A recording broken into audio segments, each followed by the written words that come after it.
सप्त्यातून घरी चाललेल्या शिवराज दिवटे नावाच्या तरुणाला परळीच्या शिवारामध्ये काही गुंडांनी जबरदस्त मारहाण केलेली आहे। मारहाणीचा व्हिडिओ बनवलेला आहे आणि व्हायरल सुद्धा केलेला आहे।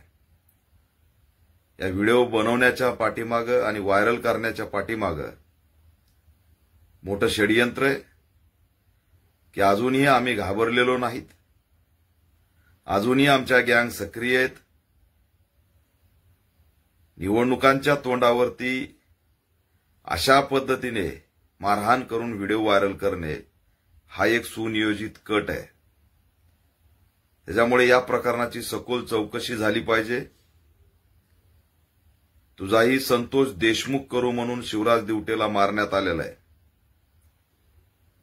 आणि जी गँग जेलमध्ये आहे त्याची प्रति कॉपी आम्ही जिवंत आहोत असं दाखवण्याचा हा संदेश आहे का, हा सुद्धा या माध्यमातून प्रश्न विचारतोय। त्याच्यामुळे ज्या चौकशा थांबल्यात त्या पूर्ण झाल्या पाहिजे होत्या।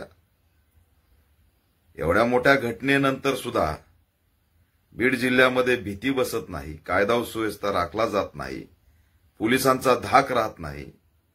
व्हिडिओ काढून जर मारहाण होत असेल तर एवढी मोठी घटना होऊन आणि मोठी कारवाई होऊन त्याला अर्थ काय हा प्रश्न उभा राहतो। त्याच्यामुळे मी वारंवार सांगतोय की पालकमंत्री अजित पवार यांचं लक्ष बीड जिल्ह्यावरती नाहीये। त्यांना त्यांच्या जुन्या साथीदारालाच हे पद द्यायचंय म्हणून हे पद एंगेज करण्यासाठी ते बसलेत का, हा प्रश्न मी विचारतोय। जर त्यांचं लक्ष असतं तर बीडचा कायदा व सुव्यवस्था राखला गेला असता। एसपींना कोण चॅलेंज करतंय? एसपी इथं नसावेत असं कुणाला वाटतंय?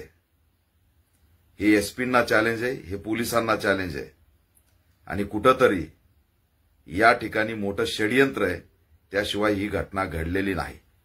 तरुण गंभीर जखमी आहे, त्याला बेदम मारहाण झालेली आहे। चांगल्या हॉस्पिटलमध्ये त्याचा इलाज झाला पाहिजे आणि हे मारणारे सगळेची सगळे तात्काळ अटक झाले पाहिजेत आणि यांचा मोबाईल व्हीडीआर सीडीआरच्या माध्यमातून यांनी कुणाच्या इशाऱ्यावरती केलं, यात बरेच जण अल्पवयीन दिसतायत। त्याच्यामुळे हे इशाऱ्याशिवाय झालेलं नाही आणि हे करण्यामागचा उद्देश काय?